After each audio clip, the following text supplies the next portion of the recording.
Assalamualaikum warahmatullahi wabarakatuh.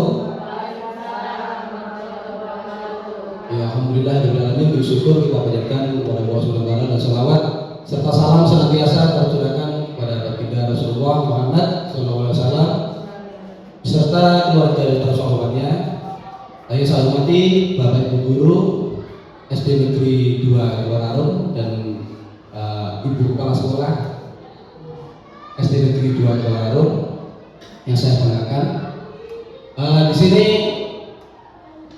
saya sama Bu Sri Utami yang hanya kebetulan saja kemarin ditunjuk oleh kepala sekolah untuk mewakili SD kita dalam diklat pembelajaran mendalam atau program ini. Jadi hanya kebetulan, bukan karena kami mampu, tapi terpaksa.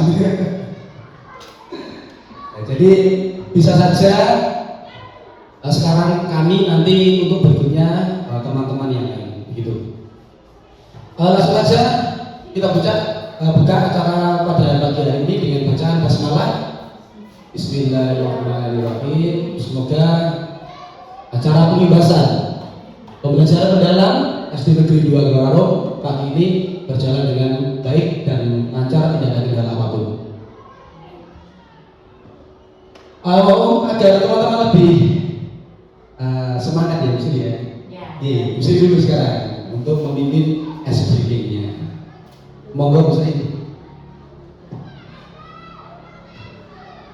Sebelum kita mulai materi pembebasan, kita melakukan ice breaking terlebih dahulu.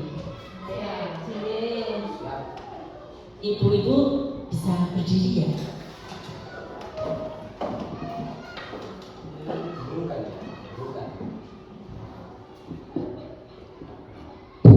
Mari kita dirikan bersama.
Ya baik, kita lanjutkan teman-teman. Di sini ada perpindahan dari mindset atau sistem pembelajaran kita, yang mana awalnya dari surface learning itu berfokus pada hafalan saja, menghafal.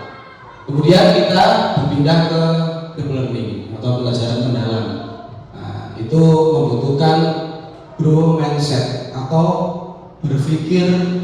pola pikir bertumbuh atau berkembang. Itu dibutuhkan agar menghilangkan rasa takut untuk berhadapan dengan hambatan atau kesulitan. Ini digambarkan seperti yang sering dengan lihat itu apa? Gunung es gitu ya. Dilihat dari atas itu kecil gitu ya. Bahwasanya seseorang itu saya tidak mampu gitu, saya tidak bisa. Tapi dengan pola pikir bertumbuh, nah, itu ternyata kita menyimpan potensi yang besar di bawah ini yang ada pada diri kita masing-masing. Ya, apa itu pembelajaran mendalam? Atau mendalam? Sedalam apa pembelajaran itu? Nah, ini pembelajaran mendalam atau deep learning adalah pendekatan memuliakan dengan menekankan pada penciptaan suasana belajar dan proses pembelajaran. Ini kata kuncinya berkesadaran, bermakna, dan menggembirakan. Melalui olah pikir, olah hati, olah rasa, olah raga secara holistik dan terpadu. Ya, kita kembali ke berkesadaran ini. Jadi ketika anak-anak belajar semua dalam keadaan sadar, pola pikir tidak berpikir ke yang lain, gitu ya. Jadi fokus pada belajar. Bisa dites dulu di awal untuk fokusnya itu bisa dengan cara seperti seperti tadi atau kita pun coba cara lain. Nah sekarang kita coba.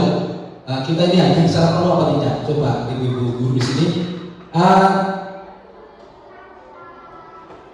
Misalkan, ya saya kasih contoh. Ini nanti dijawab ya dengan cepat. Saya membeli spidol dan silet atau cutter. Spidol dan cutter, ya dua bisa. Spidol dan cutter ini harganya keduanya ini 11.000.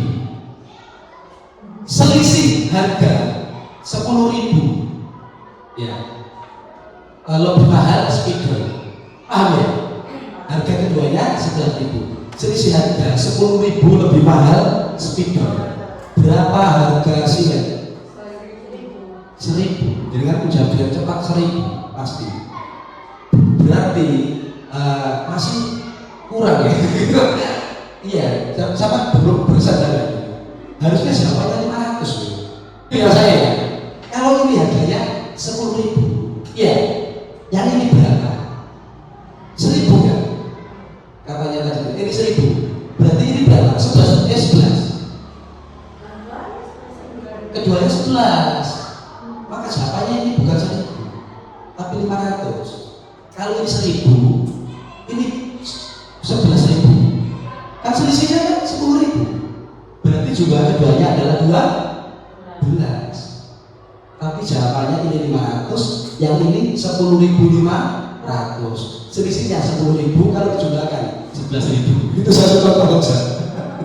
Tapi semua orang pertanyaan itu pasti menjawab dengan cepat 1.000. Itu bersadar. Kemudian ada di sini bermakna. Jadi pembelajaran itu kita buat sedemikian rupa agar bermakna. Jadi anak ketika di rumah itu tahu bisa mengaplikasikannya dalam kehidupan sehari. Misalkan dalam materi hemat listrik begitu ya.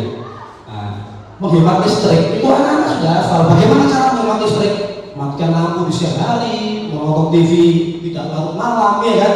Terus tidak menyalakan AC, menggunakan kipas saja dan lain-lain. Tapi kenyataannya di rumah tidak bisa seperti itu. Nah, jadi materinya bisa, tapi aplikasinya tidak bisa. Bagaimana ukuran bermakna ini sukses? Jika anak-anak di rumah tahu, ditanya orang tuanya tadi diberi pelajaran apa, bisa menjawab. Yang kedua, anak-anak bisa mengaplikasikan di rumahnya masing-masing. Ketika dapat pelajaran di sekolah menghemat listrik misalnya, di rumah ketika dia melihat Pagi hari bangun tidur lampu nyala dibiarkan, itu berarti belum bermakna. Terus mengibarakan. Nah, kami ini ibu itu sudah paham ya, mengibarakan itu bagaimana ya, kita desain sebaik mungkin agar anak-anak itu bisa senang dalam pembelajaran. Kemudian tujuan untuk membentuk karakter dan kompetensi peserta didik melalui proses yang aktif mampu menerapkan dalam kehidupan sehari-hari. Ini yang saya bahas tadi ya. Jadi pembentukan karakter ini penting. Cerdas itu sekarang penting, tapi karakter jauh lebih penting karena tidak ada yang lebih cerdas dari IE. Kita tahu ya sekarang IE itu luar biasa, kecerdasan buatan jauh di atas manusia. Kita lanjutkan. Ini memuliakan dalam penerapan PM pembelajaran mendalam. Semua pihak yang terlibat saling menghargai, menghormati dan mempertimbangkan potensi, martabat serta nilai-nilai kemanusiaan. Nah, kata kuncinya di sini menghargai dan menghormati untuk potensinya, martabat dan nilai kemanusiaan. Pembelajaran mendalam pada tabelnya tadi persaudaraan, bermakna, mengibarakan. Ini ada 4, kemudian menunjukkan profil lulusan 8 dimensi. Kalau kemarin profil lulusan Pancasila berapa? 6 ya? Jadi sekarang itu ditambah 2, jadi 8. Mungkin teman-teman yang PPG juga ada ya? Boleh? Ada profil lulusan? Belum? Itu ditambah sekarang. Nah, ini kerangka kerja pembelajaran mendalam. Ini 8, 3, 3, 4. Apa ini 8, 3, 3, 4? Ya, kita lihat di bawah. 8 adalah dimensi profil lulusan. Yang mana di dalamnya itu, kalau kemarin ada 6, ya ini kemarin beriman, mandiri, gotong royong, berkebinekaan global, bernarasitis, kreatif. Sekarang menjadi ketakwaan terhadap Tuhan Yang Maha Esa, kewarganegaraan, kreatif masih ada, bernarasitis, kolaborasi, mandirian, kesehatan dan komunikasi. Ditambah 2.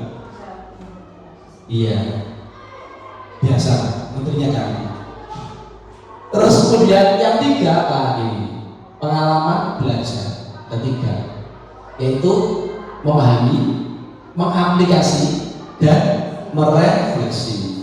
Ya, merefleksi. Jadi semua kegiatan pembelajaran harus direfleksi. Bisa melalui peserta didik pada akhir pembelajaran. Tahu anak-anak bagaimana pembelajaran kita hari ini? Ya, misalkan seperti itu. Ditanya pada anak, bosan bu? Atau menyenangkan bu? Saya sangat senang. Nah, ketika anak-anak sudah bosan, berarti untuk berikutnya sebagai bahan refleksi kita ubah bagaimana caranya agar anak-anak tidak bosan. Kemudian yang 3 berikutnya adalah ini prinsip pembelajaran, yaitu berkesadaran tadi, bermakna, menggembirakan. Terus yang 4 itu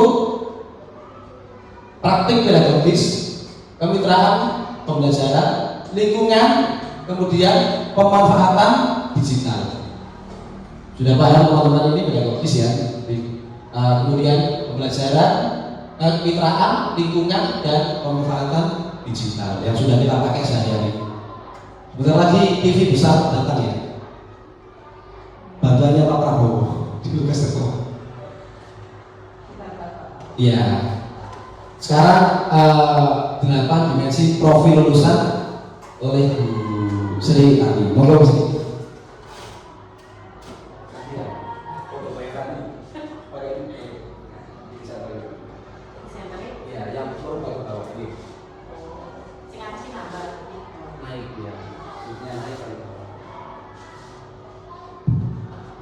Sekarang saya akan melanjutkan, yaitu 8 dimensi profil lulusan. Yang pertama adalah keimanan dan ketakwaan kepada Tuhan Yang Maha Esa, penalaran kritis, kemandirian, komunikasi, kesehatan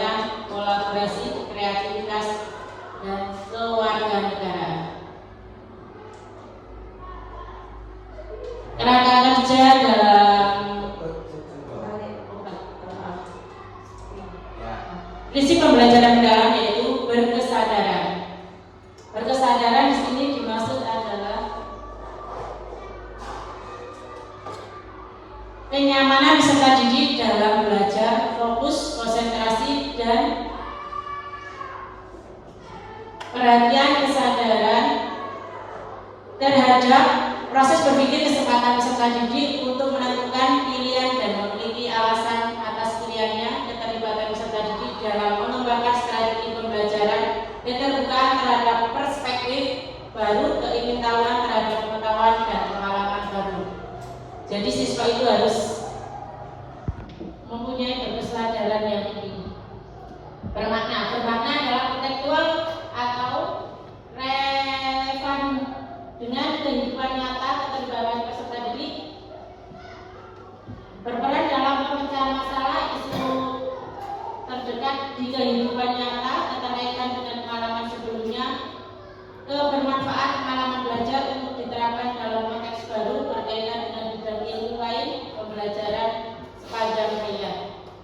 Seperti yang dikatakan Pak Tuan tadi, bermakna siswa harus bisa menerapkan dalam kehidupan nyata, kehidupan sehari-hari.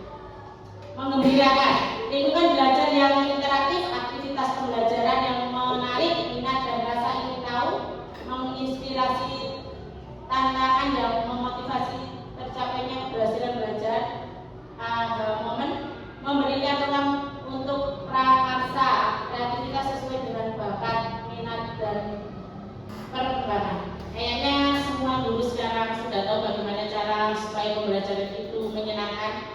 Biasanya diseluruhi dengan video, dengan speaking. Kita lanjut. Pengalaman belajar, memahami. Tahap awal peserta didik dituntut aktif mengkonstruksi pengetahuan agar dapat memahami secara mendalam konsep atau materi dan berbagai sumber dan konteks. Pengetahuan pada fase ini terdiri dari pengetahuan esensial, pengetahuan aplikasi, dan pengetahuan nilai dan karakter. Dengan pendekatan aktif dan konstruktif, peserta didik tidak hanya menerima pengetahuan secara pasif sehingga membentuk fondasi pemahaman yang menjadi dasar untuk mengaplikasi pengetahuan dalam situasi konteks atau tahap selanjutnya. Pertama itu memahami, siswa memahami materi, setelah memahami, mengaplikasi. Aplikasi itu pengalaman belajar yang menunjukkan aktivitas peserta didik mengaplikasi pengetahuan dalam kehidupan secara kontekstual. Pengetahuan yang diperoleh peserta didik pada tahap memahami diaplikasikan sebagai proses peluasan pengetahuan. Peserta didik mampu menghubungkan ide-ide, menganalisis, membangun solusi kreatif dan inovatif, dan pemecahan masalah konkret yang hasilnya dapat berupa produk kerja peserta didik. Setelah memahami, mengaplikasi, baru merefleksi. Merefleksi proses di mana peserta didik mengevaluasi, memanai proses serta hasil dari tindakan atau praktik nyata yang telah mereka lakukan. Tahap refleksi melibatkan regulasi diri sebagai kemampuan individu untuk mengelola proses pembelajaran secara mandiri, meliputi perencanaan, pelaksanaan, pengawasan, dan evaluasi terhadap cara belajar mereka, merefleksikan pengetahuan. Artinya peserta didik memperluas dengan menerapkan ide atau solusi baru. Lanjut. Rangka pembelajaran yaitu ada pedagogis, lingkungan belajar, pemanfaatan digital, kemitraan pembelajaran. Praktek pedagogis yaitu strategi mengajar yang dipilih guru untuk mencapai tujuan belajar dalam mencapai dimensi profil lulusan. Untuk mewujudkan pembelajaran dalam guru berfokus pada pengalaman belajar peserta didik yang autentik, mengutamakan praktik nyata, mendorong keterampilan memiliki tingkat tinggi dan kolaborasi. Lingkungan belajar yaitu lingkungan pembelajaran menekankan integrasi antara ruang fisik, ruang virtual, dan budaya belajar untuk mendukung pembelajaran dalam ruang fisik dan virtual dirancang fleksibel sebagai tempat yang mendorong kolaborasi, reflektif, eksplorasi, dan berbagai ide sehingga dapat mengakomodasikan berbagai gaya belajar peserta didik dalam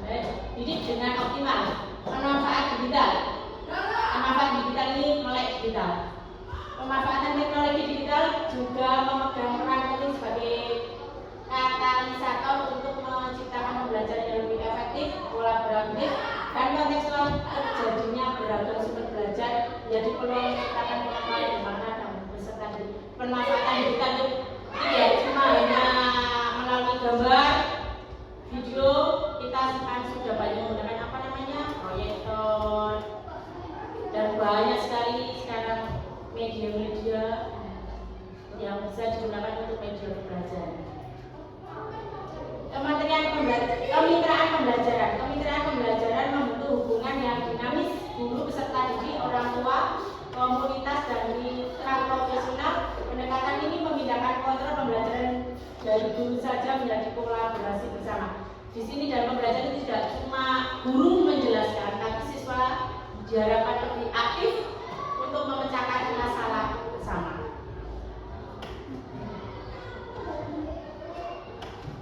Sekarang kita lanjut PM dalam taksonomi pembelajaran ranah kognitif. Ada taksonomi Bloom, ada taksonomi Solo, pengalaman belajar pembelajaran mandiri dan deskripsi. Dalam taksonomi Bloom itu menciptakan, mengevaluasi, menganalisis, menerapkan, memahami, mengingat. Kalau taksonomi Solo berpikir abstrak yang mendalam, relasional, multikultural, unistruktural, struktural. Pengalaman belajar dalam pembelajaran mandiri yaitu merefleksi, mengaplikasi, memahami. 3M. Deskripsinya dalam akhirnya memperluas dan menerapkan ide, sama-sama memperluas menerapkan ide, mengumpulkan ide-ide, memiliki banyak ide, mengingatkan kembali, dan yang terakhir adalah belum memahami. Sekarang asesmen dalam pembelajaran rendah. Apa itu asesmen? Asesmen adalah penilaian asesmen adalah proses pengumpulan dengan pengolahan informasi untuk mengetahui kebutuhan belajar dan capaian perkembangan atau hasil belajar murid. Asesmen dapat menggunakan beragam teknik atau instrumen penilaian yang sesuai dengan tujuan belajar. Biasanya kita kalau menggunakan asesmen kan bisa berupa apa saja? Iya.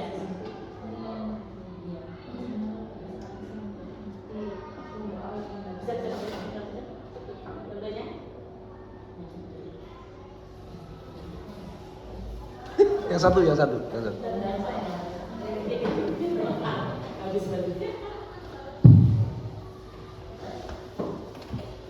Ya, yang pernah saya lakukan Bu di kelas untuk asesmen itu, kalau di awal pembelajaran sebelum awal ajaran itu kan anak-anak saya beri asesmen diagnostik, yaitu kognitif juga untuk mengetahui seberapa jauh kemampuan anak itu untuk selanjutnya kan melalui pembelajaran dengan saya perlu mengetahui pemahaman anak-anak itu seperti apa.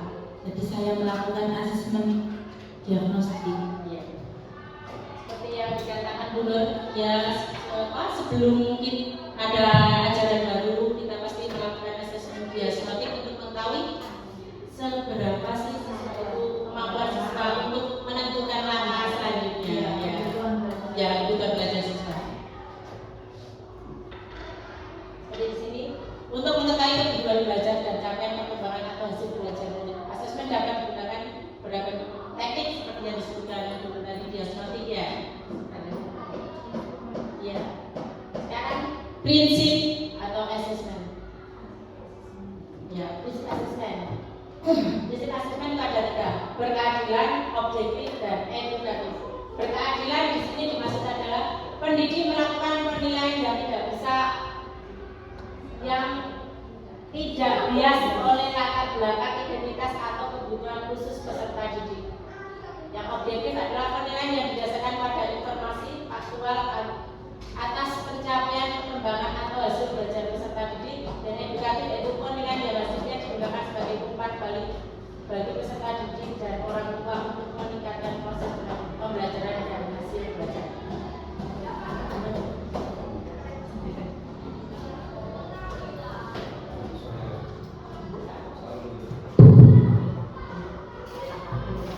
Ya, nah, terima kasih rekan saya Bu Sri, saya lanjutkan. Ya, jadi untuk prinsip asesmen sendiri ada 3 ya, yaitu berkeadilan. Nah, ini latar belakang, identitas, kebutuhan khusus peserta didik yang tadi sudah disinggung oleh Bu Nur bahwasanya peserta didik itu memiliki kebutuhan yang berbeda. Jadi untuk mengetahui hal tersebut itu awal diberi asesmen diagnostik. Ya. Jadi untuk mengetahui kemampuan awal siswa. Kemudian ada objektif. Ini penilaian yang berdasarkan pada informasi fakta, capaian perkembangan hasil peserta didik. Kita melakukan asesmen sumatif dan formatif. Kemudian yang ketiga, ini yang penting. Ya semuanya penting, tapi ini yang kita lalai. Bahwasanya penilaian yang hasilnya digunakan sebagai umpan balik pendidik. Nah, jadi asesmen itu sebenarnya tidak hanya hasil kerja siswa, tetapi juga hasil untuk mengetahui hasil kerja dan sebagai umpan balik bagi pendidik juga untuk evaluasi kita. Betul sekali. Jadi apakah kita mengajar tadi sudah benar atau tidak, itu salah satunya dilihat dari asesmen. Lanjut. Nah ini secara besar itu dibagi dua ya. Jadi ada asesmen formatif dan sumatif. Formatif itu asesmen yang bertujuan untuk memberikan informasi atau umpan balik bagi pendidik dan murid untuk memperbaiki proses belajarnya. Bagi pendidik dan murid, bukan hanya murid yang harus belajar betul, tapi pendidik juga harus mengetahui kemampuan dan kelemahannya dalam mengajar.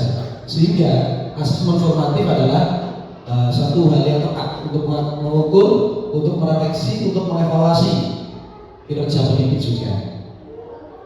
Untuk formatif berupa asesmen di awal pelajaran. Nah, ini yang sudah disampaikan tadi, Bu Nur. Kemudian ada dalam proses pembelajaran.